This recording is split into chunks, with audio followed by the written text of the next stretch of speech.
Alrighty, I'll show you guys what phase I'm in right now. First off, I'm going to show you guys the reason why you don't use topping mud for taping. Don't know if you guys can see that too well or not.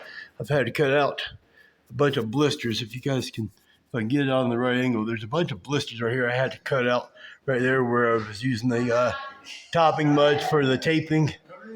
And hey, hi. How are you doing, Hannah? Is she downstairs? So, okay. yeah, we just got some company in here.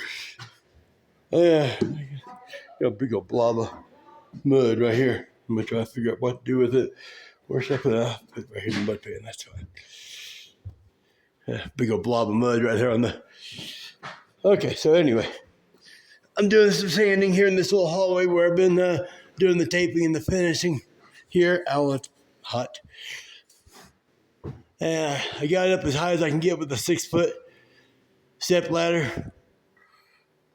So I can watch where I'm stepping and watch the camera at the same time. Have one eye up and one eye down. I guess I'd be all right. Getting all these nails here, screws. I keep calling them nails. Getting all these screws here spotted in. Do a little bit of touch up here and there. Tomorrow I'll be coming in doing some really light sanding tomorrow. Just sanding some of the things that I've touched up in here. Yes, got a little bit of touch up work up here that I got done. And I can't quite get up there in the attic quite yet, but I'll get there in the attic or up there, that little loft area eventually. And then I'm going to take y'all downstairs here and show you it's coming to downpour rain outside right now. So I'm going to grab my little Gosling's ginger beer. I reckon it won't hurt none to put a... Come on. There we go. Put a little flash on here. I'm going to flash y'all. Hey, y'all, don't look. I'm flashing you. Right. Gosling, sit right there for a minute. Take this pan of mud downstairs. I've been downstairs doing some work down there. Like I said, just had a little bit of light touch up here and had to cut out some blisters. And tomorrow I'll just put a little tiny bit of mud over top of what I put on today, and it'll dry in 30 minutes or less.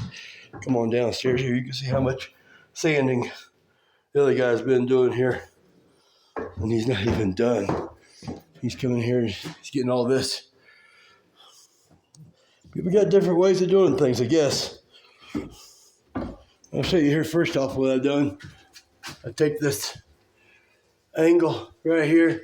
I do a little bit of flat taping around the corner bead on both sides right there. Now, the other guy coming here doing some work. I had taped this right here. I was not going to put, I don't put a coat of mud over top of my tape unless it's corner bead, unless there's corner bead involved.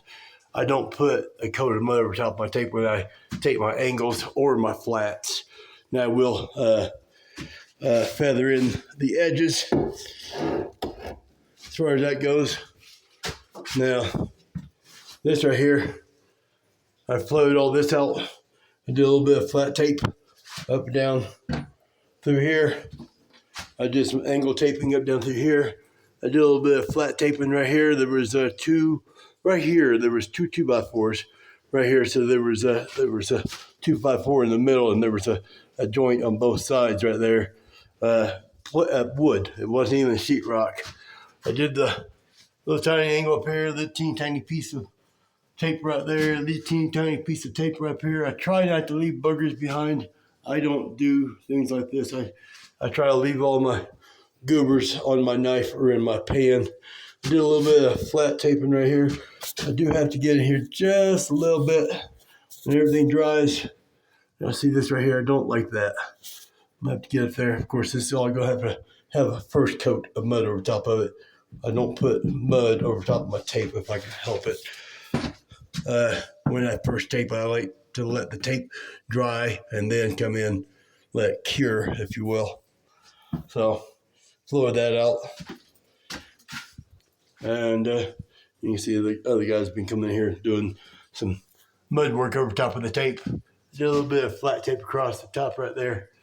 Trying to feather this out. They're going to probably put some wood trim right down through here.